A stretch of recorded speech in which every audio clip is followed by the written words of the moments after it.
Македонија не завршила со битките ниту внатре, ниту надвор. Далеко сме од искоренувањето на корупцијата и опоравувањето на скршениот правен систем, како и од етаблирањето на Македонија на меѓународната сцена, коментираат експертите. Натрешните непријатели што прават и овозможуваат расад на корупција се пострашни од надворешните, бидејќи се недефинирани и привилегирани, недопирливи за законот, коментира председателот на Transparency International Благоје Пандовски.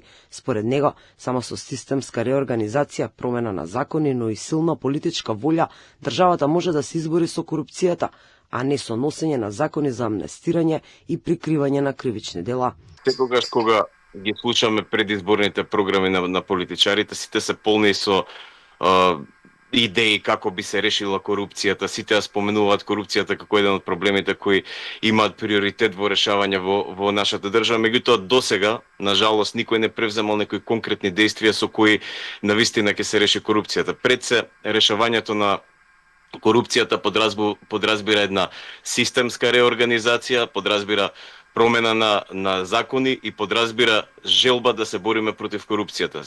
Не е ништо подобро ни со битката на Македонија на меѓународен план.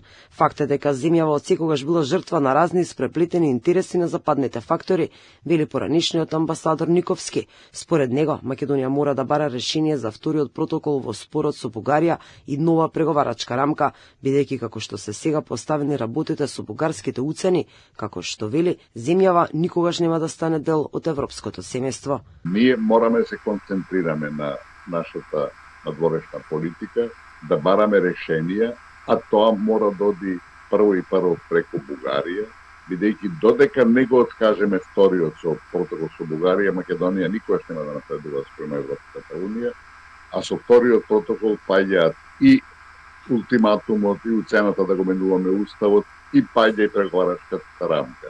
И да знаете, во суштината не е наш клучен проблем промената на уставот. Клучен наш проблем е преговарачката рамка. Македонија и по повеќе од 3 децени независност останува заробена меѓу внатрешните слабости и надворешните уцени. Едно е сигурно, се додека државата не ја добие битката дома и се избори против корупцијата, ќе и биде многу тешко да ја добие и битката на меѓународен план и да стане дел од европското семејство.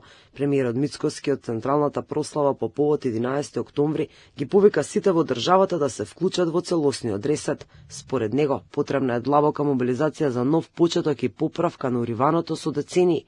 Премиерот побари гаранција од Европскиот совет со пораката да за членство во ЕУ, не за билатерални услови.